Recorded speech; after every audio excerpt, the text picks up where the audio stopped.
13장 4절 말씀입니다.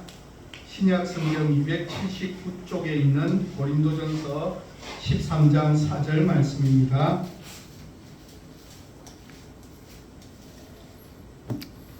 고린도전서 13장 4절 말씀을 저와 여러분이 함께 말씀을 합독하도록 하시겠습니다. 사랑은 오래 참고 사랑은 온유하며 시기하지 아니하며 사랑은 자랑하지 아니하며 교만하지 아니하며. 설교 제목을 보면서 좀 이상하다는 생각이 혹시 드신 분이 안 계실까요? 적극적 사랑과 소극적 사랑. 뭔가 이때까지 설교 제목하고 다른 걸 느낀 사람이 없습니까? 제가 이때까지 와서 설교 제목을 계속 했던 절대적인 원칙이 있어요. 그 원칙이 오늘은 파괴된 날입니다. 그렇습니다. 그 원칙이 무엇이었을까요? 별로 관심이 없어가지고 설교 제목에 뭐 큰 의미를 안 두죠. 오늘은 왜 그렇게 적극적 사랑과 소극적 사랑이라고 제목을 다른 날하고는 다른 게 뭔가 하면 사랑이 없으면 이때까지는 설교 원칙이 뭐였는가 하면 그 본문 속에 성경 구절을 가지고 제목을 땄어요. 그래서 사랑이 없으면 1, 2, 3 가장 큰 은사, 그렇게 제목을 잡을 때 항상 본문 속에서 제목을 땄어요. 근데 오늘은 본문이 아닌 이 앞으로 주어질 고린도전서 13장 4절부터 7절까지 속에서 주어질 사랑에 대한 이야기, 적극적 사랑과 소극적 사랑이 무엇인지, 왜 이 제목으로 정했는지, 이 사랑이 무엇인지를 한 6주 내지 7주 정도를 가지고 살펴볼 계획입니다. 그래서 굉장히 저에게는 설교 제목을 바꿀 만큼 앞으로 전개될 고린도전서 13장 4절부터 7절까지는 중요한 의미가 있습니다. 솔순 목사의 일전 설교 그리스도인의 사랑 찾기라는 책에서 이렇게 말합니다. 이분은 고린도전서 13장을 모든 학자들이 동일하게 고린도전서 13장을 세 단락으로 나눕니다. 첫째 단락은 1절부터 3절까지, 그것은 사랑의 절대 우위성과 필요성이 무엇인지를 강조하는 부분입니다. 둘째 단락은 4절부터 7절까지를 통해서 사랑의 속성, 사랑의 정의, 사랑의 특징을 설명하고 있습니다. 셋째 단락인 8절부터 13절은 사랑의 영원성을 강조합니다. 첫째 단락과 셋째 단락은 고린도 교회가 자랑하는 은사들을 사랑과 비교해서 대조적으로 제시합니다. 그렇게 해서 첫째 단락은 1절부터 3절까지는 12장과 연결되어져 있고, 그리고 나머지 세 번째 단락인 8절부터 13절까지는 14장과 연결되는 고리 역할을 하고 있습니다. 첫째 단락인 1절부터 3절은 사랑이 결여된 은사는 그 어떤 것도 가치가 없다는 대선언을 했습니다. 그래서 어떻게 배웠습니까? 3주 동안 사랑이 없으면 방언도, 예언도, 믿음의 은사도 아무것도 아니라고, 구제의 은사 또한 사랑이 없으면 사람에게 아무런 유익이 되지 않는다라고, 그것을 세 번에 걸쳐서 설교를 했습니다. 이제부터는 둘째 단락에 대해서 살펴보도록 하겠습니다. 둘째 단락 4절부터 7절까지는 사랑의 속성, 사랑의 특징, 사랑의 정의에 대해서 배우게 됩니다. 바울은 이 부분에서 사랑이 무엇을 하고 무엇을 하지 않는지에 대해서 4절부터 7절까지는 설명합니다. 첫째 단락인 1절부터 3절에서는 사랑이 없으면, 주어가 무엇이었습니까? 사랑이 아니요. 내게 아, 내게 사랑이 없으면 주어가 생략되어 있지만 그 명사 속에서 이미 1인칭 주어를 통해서 내게 사랑이 없음이라고 하는 나라고 하는 주례를 가지고 내세웠다면 여기에서는 사랑이라고 하는 주어를 통해서 의인화된 문장으로 본문을 서술하게 됩니다. 사랑이라는 주어에 15개의 동사가 호응을 하게 됩니다. 이 15개의 동사를 이재철 목사는 성숙자반에서 바울이 사랑을 15가지로 정의했는데 크게 두 범주로 나누어서 설명합니다.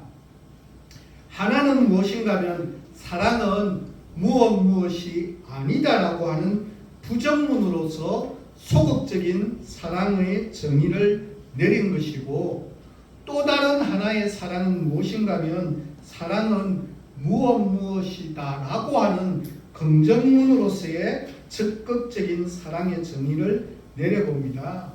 좀 더 쉽게 설명하면 8개는 소극적인 사랑, 무엇을 하지 않는 것이 사랑이다라는 이야기와 아울러서 7개의 무엇이 사랑이다라고 하는 긍정적이고 적극적인 사랑의 정의를 내리고 있다는 이야기입니다. 사랑은 형용사일 수 없습니다. 움직이는 동사입니다.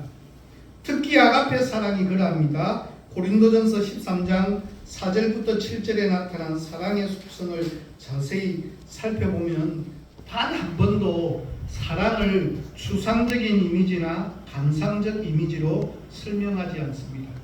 성경은 사랑을 아주 구체적이고 실천적이고 의지적인 행동 그 자체를 가지고 설명합니다. 서울순 목사의 읽는 설교 그리스도인의 사랑 찾기에서 그러면 본문에 열거된 15가지 특성, 사랑의 특성이 어떤 원칙에 따라서 정해지게 되었을까에 대해서 그는 이렇게 설명합니다. 바울이 생각하기에 고린도 교회 교인들이 덜 구비할 것으로 여겨지는 특성순으로 열거된 것이라고 설명합니다. 한마디로 고린도 교인들에게 부족한 부분들을 순서적으로 나열했다라고 이야기합니다.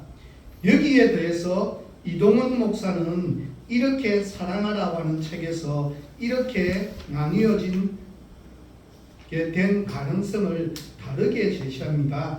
그 가능성은 주님의 인격과 삶 속에 나타난 사랑의 특성을 따라서 열거된 것이라고 해석합니다.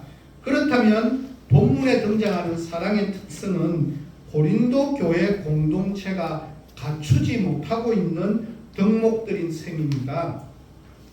사도 바울은 고린도 교인의 반감을 사지 않기 위해서 사랑을 주어로 해서 그 속성을 설명합니다. 더욱이 이 본문의 동사는 모두 현재 시제입니다.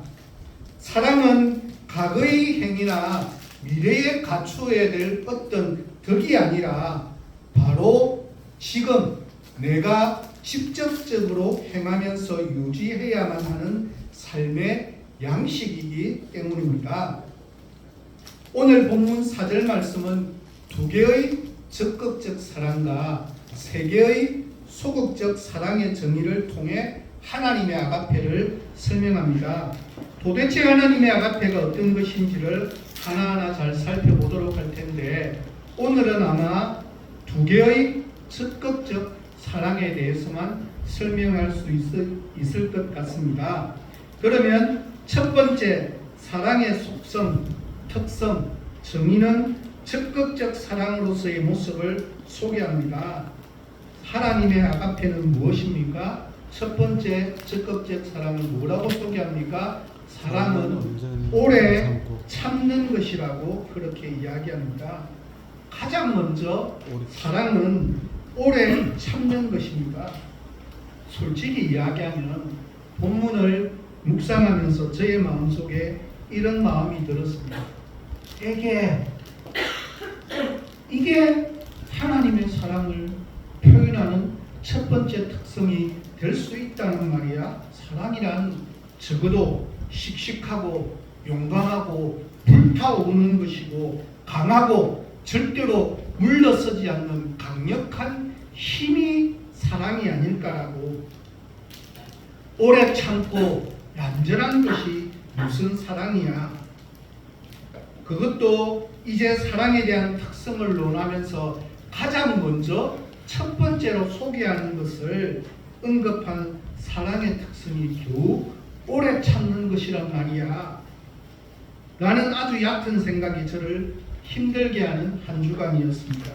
그런데 사랑은 오래 참는 것이라는 말씀을 가지고 계속해서 묵상해 보면서 이런 마음이 저에게 밀려옵니다. 하나님의 사랑이 바로 이런 오래 참음에서부터 비롯되어졌다는 마음이 저에게 몰려왔습니다. 인류의 시조였던 아담과 하와가 하나님의 말씀에 불순종했습니다. 하나님의 뜻을 거역하고 하나님의 말씀을 멸시했습니다. 그럼에도 불구하고 하나님께서는 지금까지도 패역한 인류들을 향해서 오래 참고 계신다라는 마음이 먼저 찾아왔습니다. 내가 지금 여기에 목회자로 강단에 설 수 있는 것 자체가 바로 하나님의 오래 참음 때문이라는 사실임을 저는 고백하지 않을 수가 없습니다.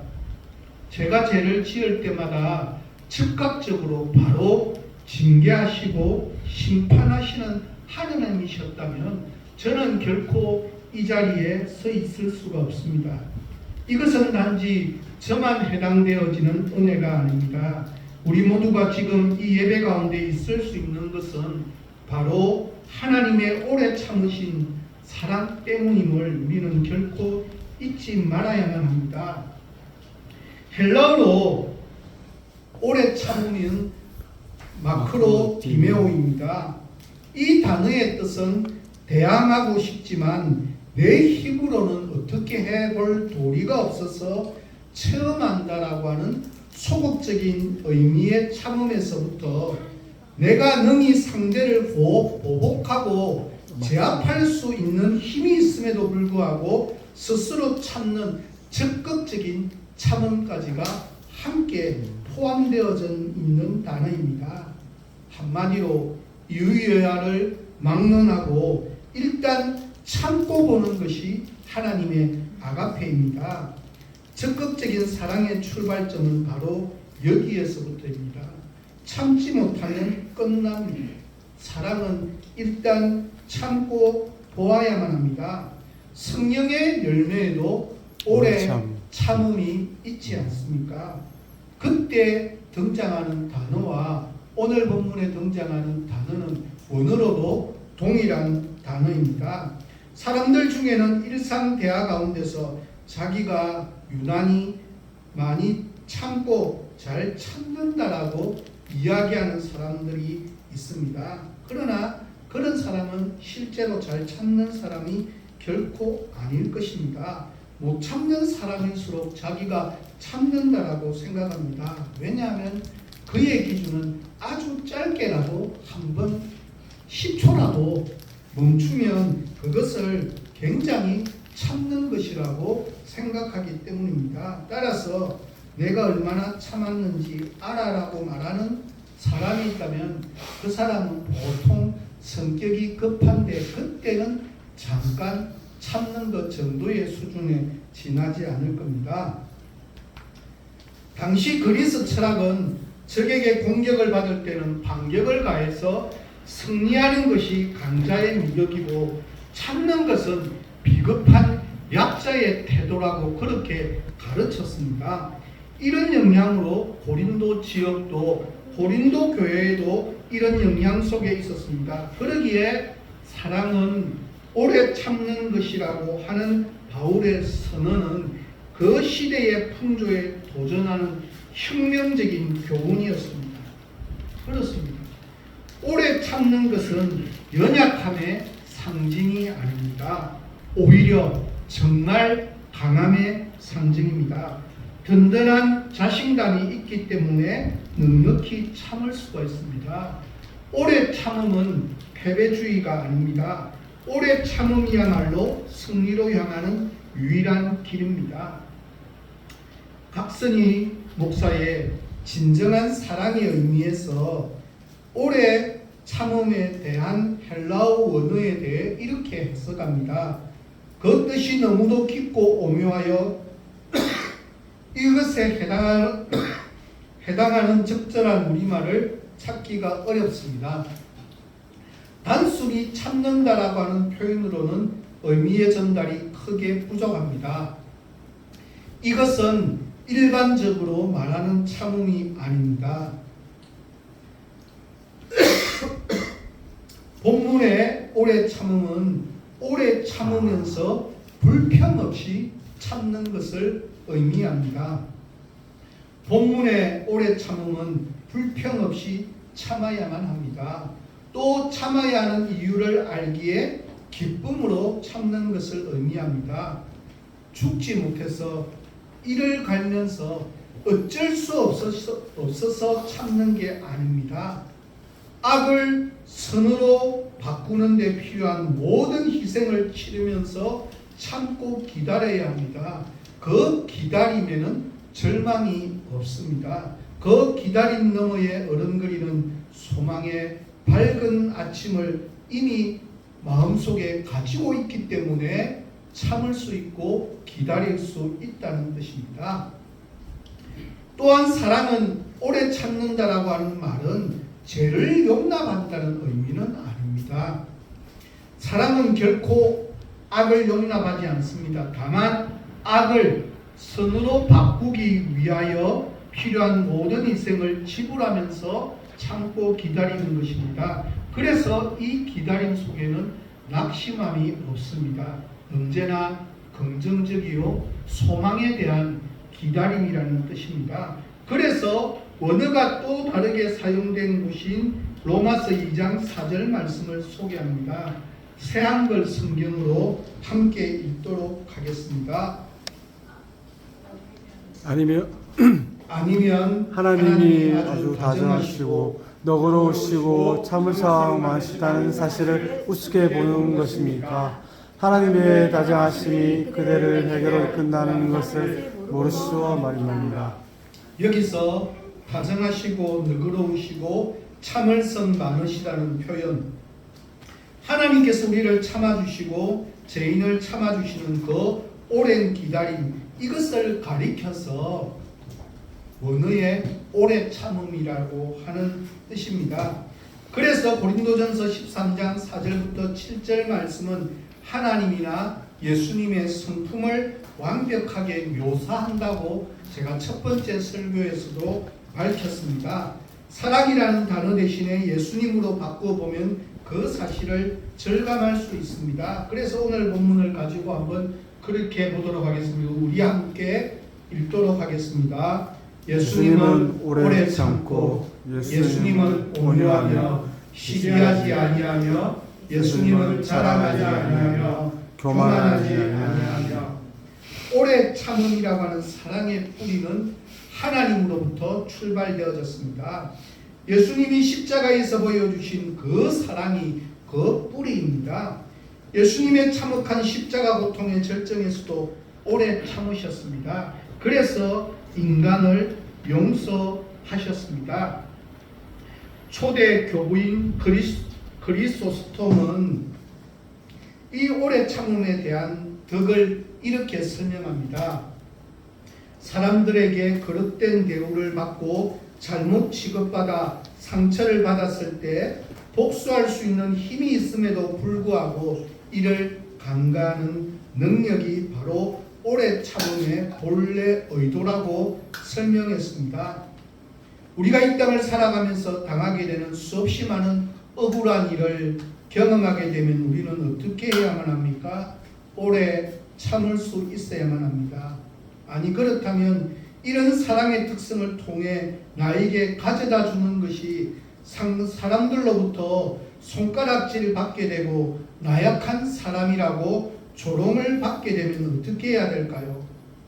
내가 이 사랑의 특성인 오래 참음에 순종하면 주님의 성품을 닮아가는 좋은 인격적인 변화를 경험하게 되고, 그리고 난 이후에 내 인생은 내가 책임지는 것이 아니라 정말 하나님께서 내 인생을 책임져 주는 것이 무엇인지를 경험하게 된다라고 우리에게 가르쳐 주고 있습니다. 우리의 주님은 오래 참으시는 하나님이십니다. 사도 바울은 디모데전서 1장 16절에서 이렇게 언급합니다. 같이 읽도록 하겠습니다. 그러나 내가 긍휼을 누가 까닭은 예수 그리스도께서 내게 먼저 일체 오래 참으심을 보이사 후에 주를 믿어 영생한 자에게 본이 되게 하려 하심이라. 뿐만 아니라 사도 베드로도 이렇게 언급합니다. 베드로후서 3장 9절 하반절 말씀입니다. 우리 같이 읽도록 하겠습니다. 오직 주께서는 너희를 대하여 오래 참으사 아무도 멸망치 않고 다 회개하기에 이르기를 원하시느니라.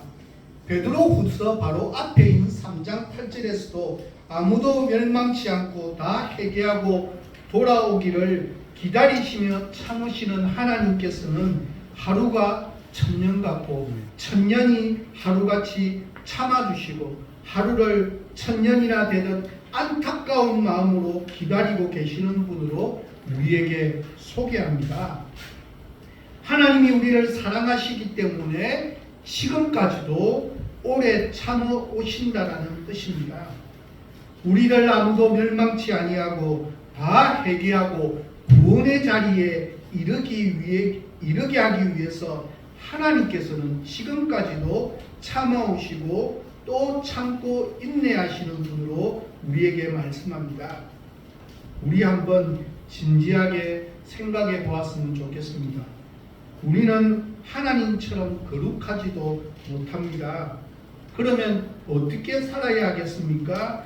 지극히 거룩하신 하나님이 죄인된 우리를 향하여서 참고 또 참았고 기다리고 계신다면 우리도 마땅히 서로가 서로를 향해서 참으면서 살아가야 합니다. 사랑은 오래 참아야 합니다. 오래 참음이 있는 곳에 사랑의 열매가 아름답게 열리기 마련입니다.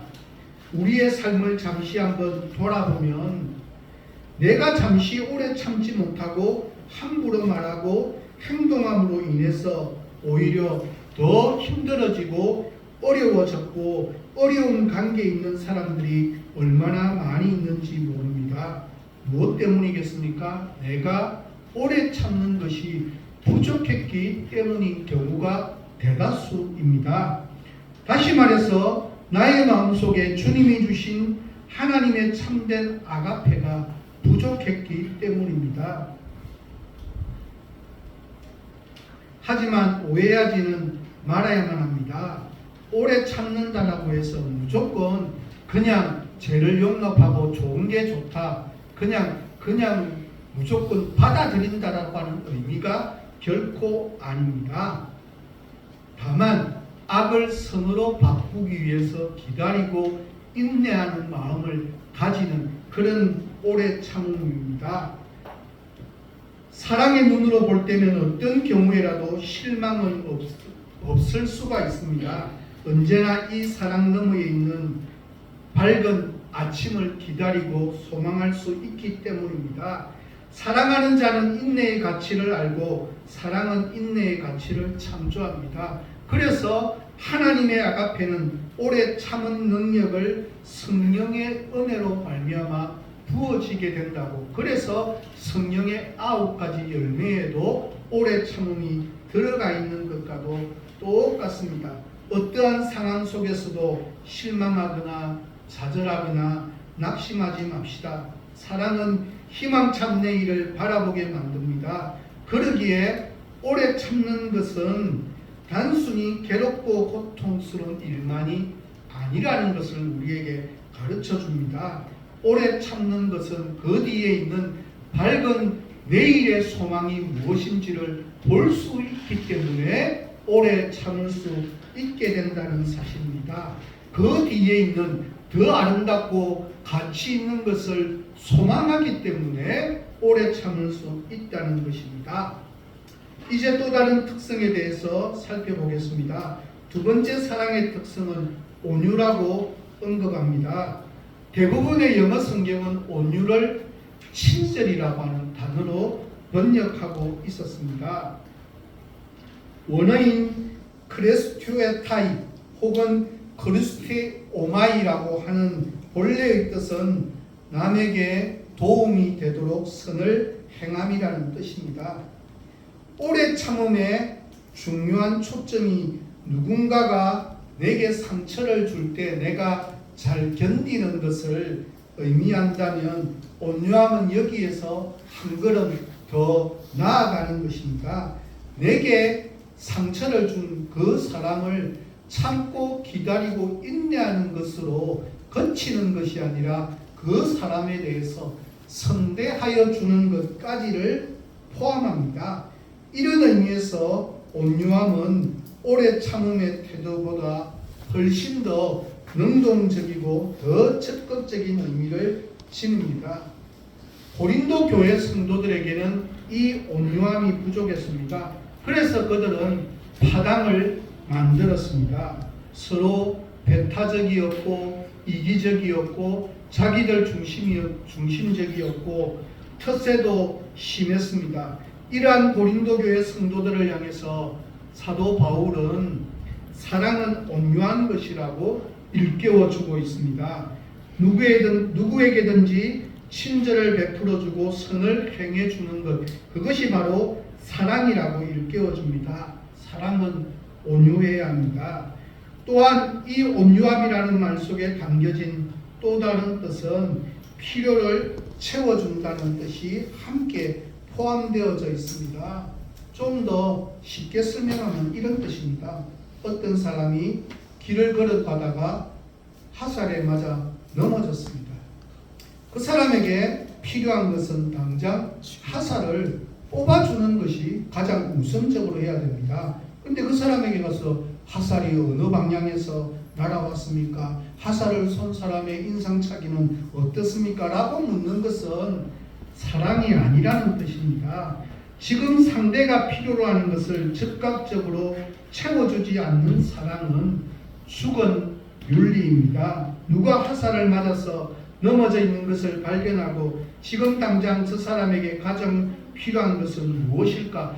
내가 만약 그랬다면 나의 입장이라면 어떻게 할까에 대해서 고민을 합니다. 그래서 내가 저 사람의 처지라면 누군가 화살을 뽑아주기를 바랬을 것이라고 생각이 들면 바로 그것을 실행하는 것이 바로 사랑이라는 뜻입니다. 그렇게 보면 온유의 반대 개념은 복수입니다. 내가 나에게 해코지한 사람을 죽이거나 그에게 치명타를 가하는 것만이 복수가 아닙니다. 그에게 성난 표정을 짓고 그를 나쁘게 말하는 것도 아주 작디 작은 복수의 모습 가운데 한 가지입니다. 그런데 복수는 복수당하는 자는 물론이거니와 복수하는 사람까지도 파멸시킵니다. 이는 남에게 피를 뿜으려면 사람을 정오할 경우 우선 내 마음이 편치 않습니다. 정오심은 독인데 독을 품은 마음이 평안하고 건강할 리 없기 때문입니다. 복수를 할 수 있는데도 불구하고 오히려 친절을 베푸는 온유야말로 진정 가장 강력한 사랑의 또 다른 힘입니다. 그래서 예수님은 이 땅에서 온유한 분으로 오셨고 나의 온유함을 본받으라고 예수님께서는 말씀하셨습니다. 우리같이 허물 많고 죄 많은 사람들이 모든 죄를 용서받고 구원을 받게 된 것은 전적으로 주님의 온유하심 때문입니다. 그리고 지금도 여전히 허물 많고 부족함 많은 우리이지만 우리가 여전히 보배롭고 존귀한 하나님의 자녀로 살 수 있는 것 역시 끊임없는 주님의 온유하심 때문입니다. 그러므로 우리도 주님처럼 우리를 미워하고 모욕하고 저주하는 원수까지도 사랑할 수 있는 이것이 온유의 모습입니다. 그들을 용서하고 선대하고 축복하며 기도하는 그것이 온유의 또 다른 모습입니다. 데이비드 시멘즈라는 사람의 상한 감정의 치유라는 책에서 우리에게 이렇게 살아라고 권면합니다. 용서를 실행하는 데 있어서 확실하게 도장을 찍는 가장 중요한 방법은 상대방이 잘 되도록 소원하는 것이다. 즉 상대방과 직접 소통하고 친절한 사랑을 보이면서 행동하고 축복하며 기도하고 또 직접 말을 건넨다. 그런데 이런 모든 것은 우리 마음에서부터 그가 잘 되도록 소원하는 것으로부터 시작된다. 그러고 나서 우리는 이런 용서의 새로운 태도를 가지고 그와 소통할 수 있는 방법을 찾는다. 이것이 용서의 행동에서 확실한 도장을 찍는 날이다. 용서는 저주보다는 축복을 주는 것이고 악을 선으로 갚는 것이다. 용서의 과정은 내게 상처를 준 사람에 대한 악의가 사라지고 내가 그 사람을 축복하며 기도할 수 있기까지는 아직 완성된 것이 아니다. 이처럼 우리가 용서를 실행하고 용서의 과정을 완성하려면 반드시 상대방을 축복하며 기도해야만 합니다. 그리고 주님의 눈으로 그를 보며 주님께서 나를 사랑하는 그 사랑으로 그를 받아들일 수 있는 것, 이것이 온유입니다. 이렇게 할 때 우리는 주님을 닮은 온유의 사람이 될 수 있습니다. 그래서 골로새서 3장 12절은 이렇게 말씀합니다. 표준 세번역 말씀입니다. 읽어드리도록 하겠습니다. 그러므로 여러분은 하나님의 택하심을 입은 사랑받는 거룩한 사람답게 동정심과 친절함과 겸손함과 온유함과 오래 참음을 옷 입듯이 입으십시오. 저는 말씀을 마무리하면서 한 책을 가지고 영화로 만들어진 선교사들의 삶을 소개한 책과 영화를 한 편 소개하면서 설교를 마무리하려고 합니다. 실수로 본 사람이 있으리라고 생각합니다. 내용이 기억이 안 날 것 같아요. 참것이라고 하는 영화고 저는 책을 보지는 못했습니다. 그런데 설교를 준비하면서 느꼈는데 이 책을 꼭 사서 한번 읽어보고 싶다는 생각을 했습니다. 영화의 주인공인 짐 엘리어트는 미국에 있는 히튼 대학을 수석으로 졸업한 정말 특별한 인재였습니다. 젊어서부터 하나님께서 가장 기뻐하시는 일이 영혼 구원이라는 사실을 깨닫고 있던 그는 남미에 있는 와우다니 아우카족이라는 부족이 살고 있는데 이들이 얼마나 사나운지 이들을 한번 마주친 백인들은 한결같이 다 살해를 당했고 그들을 밥으로 먹는 식인족인 부족입니다. 그는 어느 선교사도 들어갈 수 없었던 그곳에 복음을 전하기로 결심을 하고 오랫동안 그 부족을 위해서 기도를 하고 준비합니다. 그리고 아우카족과 가장 근접한 에콰도르의 선교사로 가서 그곳에서 전진 기지를 세웁니다. 그리고 동료 선교사들 4명과 함께 경비행기를 타고는 틈틈이 아우카족이 살고 있는 정글 숲속을 정탐합니다. 부족들이 눈에 보이면 바구니에 성경책과 선물을 담아 내려줍니다. 그러다가 선교사들은 강가에 모래톱을 발견하고 그곳에 비행기를 착륙시키는데 마침내 성공합니다. 이들은 본격적으로 준비를 마친 다음 어느 날 아침 아우카족을 향해 떠납니다. 그의 부인은 떠나는 날 아침에 특별한 예감에 사로잡히지만 내색하지 않고 남편을 조용히 보냅니다. 그리고 선교사 가족들은 남편들이 돌아오기를 학수고대합니다. 가족들이 열심히 기도하지만 돌아오기로 작정한 날에 소식이 없습니다.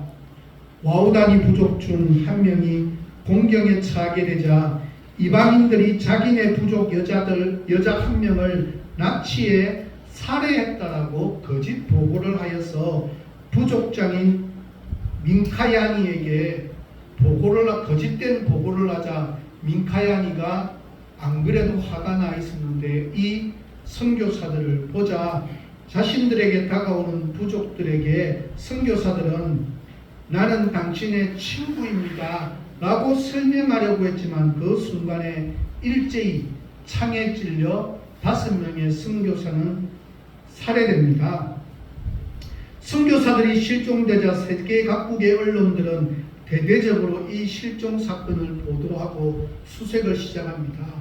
다른 선교팀에서 그 지역을 탐색한 결과 선교사들이 타고 들어간 경비행기는 산산조각났고 선교사들은 끔찍한 비극을 당했음이 밝혀졌습니다. 그 이후의 이야기가 감동적입니다. 선교사들의 아내들은 절망 속에서 눈물 흘리기를 거쳤습니다. 아내들은 풀뿌리 캐먹는 법이나 도마뱀을 잡아먹는 법 등 정글 생존 훈련을 받았고 짐 엘리어트의 부인인 엘리자벳은 2년 동안이나 간호학을 공부했습니다.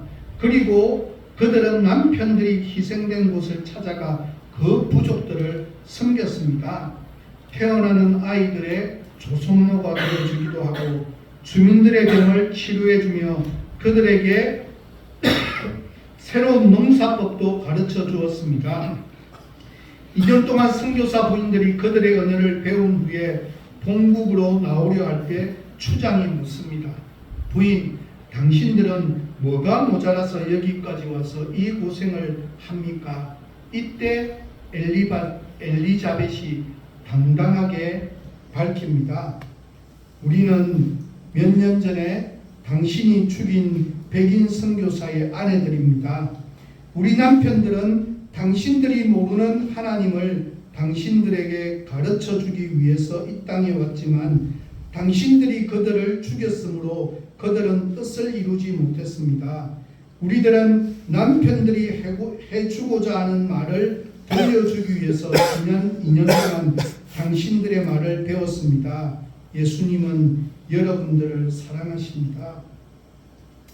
영화의 결말은 5명의 선교사 중 항공 선교사였던 네이트 세인트의 아들인 스티브 세인트가 성공적인 사업을 정리하고 선교사가 되어 아버지가 순교한 그 부족을 찾아가는 장면입니다. 부족장은 누가 자신의 아버지를 살해했는지 궁금해하는 스티브를 강가로 데려갑니다. 그리고 선교사들을 살해한 바로 그 현장에서 자신의 죄를 고백하고 창을 스티브에게 건네줍니다. 스티브는 자신의 아버지를 살해한 그들에게 세대를 베풉니다. 용서받은 부족들은 집단으로 회개합니다. 선교사들을 죽인 살인자 5명 중에 4명이 목사가 되었고 그중 한 사람은 선교사가 되었다고 합니다. 영화는 여기까지입니다. 그러나 감동은 계속 이어집니다. 항공 선교사인 네이트 선교사의 아들 스티브 세인트가 쓴 책이 바로 창끝입니다. 그 창끝을 보면 스티브와 그의 가족은 와우다니족과 함께 살기로 결정하고 기술과 교육 센터를 설립하는 등 선교 활동을 펼칩니다. 부족장인 민카야니는 스티브의 양아버지가 되어 스티브 가족에게 정글에서 사는 법을 가르치며 한 가족처럼 지냅니다. 훗날 스티브의 아들 제시가 고등학교를 졸업하게 되자 민카야니와 일행은 미국에 와 졸업식에 참석합니다. 그리고 선교사들이 희생된 50주년을 기념해서 미국 강연을 다니며 자신들이 하나님을 만나게 된 가정과 오늘날 변화된 모습 등을 감정합니다. 영화는 스티브의 노력으로 만들어졌지만 와우다니 부족들의 미국 간증까지는 닿지 않았습니다. 사랑은 오래 참고 사랑은 온유한 것이 우리에게 어떤 것인지를 보여주는 영화와 소설로 소개된 창끝, 단 한 번 주어진 삶을 어떻게 살아야 할 것인가를 참으로 많이 생각하게 하는 작품입니다. 짐 엘리어트는 이런 말을 남기고 있습니다. 영원한 것을 위하여 영원하지 못한 것을 버리는 사람은 결코 바보가 아니다. 하나님의 영원한 아가페가 무엇인지를 고민하는 한 주 한 주, 한 시간 한 시간이 되었으면 좋겠습니다. 사랑은 오래 참고 온유한 것, 나약해 보이고 연약해 보이지만 그것은 가장 강력합니다. 왜냐하면 그것이 하나님이기 때문입니다. 연약해 보이는 그것이 오히려 더 강함이 있기에 우리가 강한 사람으로 살아갈 수 있는 방법은 하나님의 아가페를 우리의 마음속에 새기는 것입니다. 이번 한 주간도 사랑은 오래 참고 온유함을 기억하고 살아가는 한 주간이 됨으로 말미암아서 하나님의 아가페가 우리의 삶 속에 오래 참음과 온유함으로 드러나는 귀하고 복된 한 주간이 되어지시기를 예수 그리스도의 이름으로 간절히 부탁드립니다. 기도하도록 하겠습니다. 아가페가 되시는 하나님, 그 아가페가 우리의 가슴 속에 새겨지기를 소망합니다. 그 아가페로 인해서 어떤 순간 가운데도 오래 참을 수 있도록 도와주시고 나를 힘들게 하고 어렵게 하는 이웃들을 향해서 온유한 마음으로 오히려 그들을 마음에 품고 그리스도의 십자가의 사랑으로 용서의 자리에 이를 수 있는 온유가 우리의 믿음의 바른 모습이 되어줄 수 있도록 도와주옵소서.